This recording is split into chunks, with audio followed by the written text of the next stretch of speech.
Hey, good morning, friends. My name is Brad. I'm the teaching elder at The Way. I hope that everyone is having a blessed day today.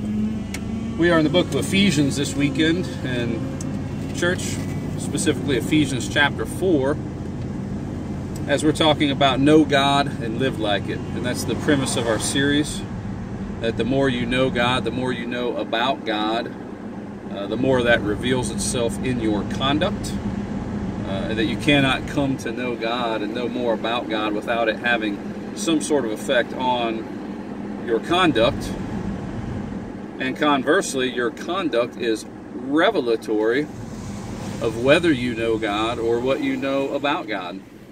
And we see the book of Ephesians, we see some remarkable symmetry in the book of Ephesians. Paul gives us 3 chapters of amazing truths, deep truths about God. And then he gives us 3 chapters of awesome truth about how we ought to act, how we ought to conduct ourselves as a function of knowing God.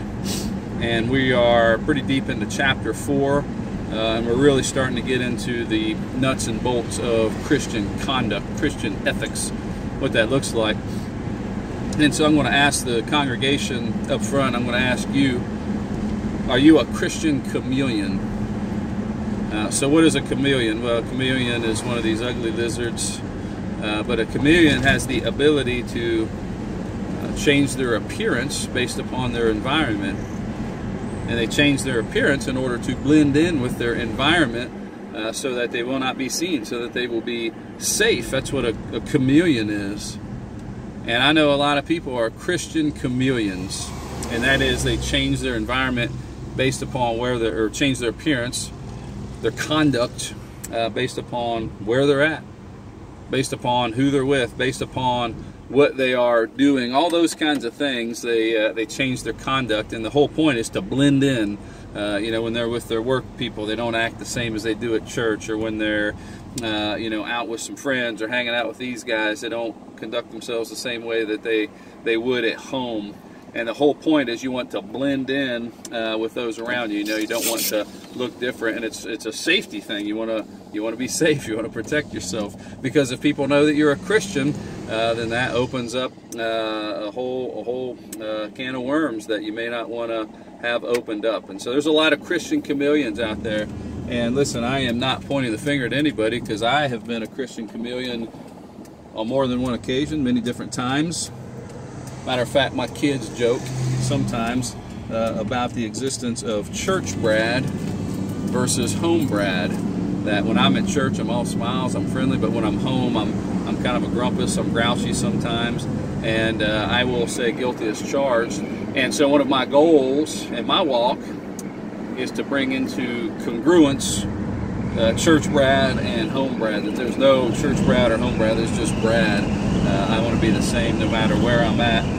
I don't want to have this kind of difference in my walk. And so we ought to seek to have congruence on our walk, integrity in our walk, be the same people, good believers and followers of Jesus, ambassadors for Christ, no matter where we are. And so my exhortation to the people this weekend will be to be who you are, be what you are, from Ephesians chapter 4, verses 17 through 22. Don't be a Christian chameleon, because really, why is somebody a chameleon?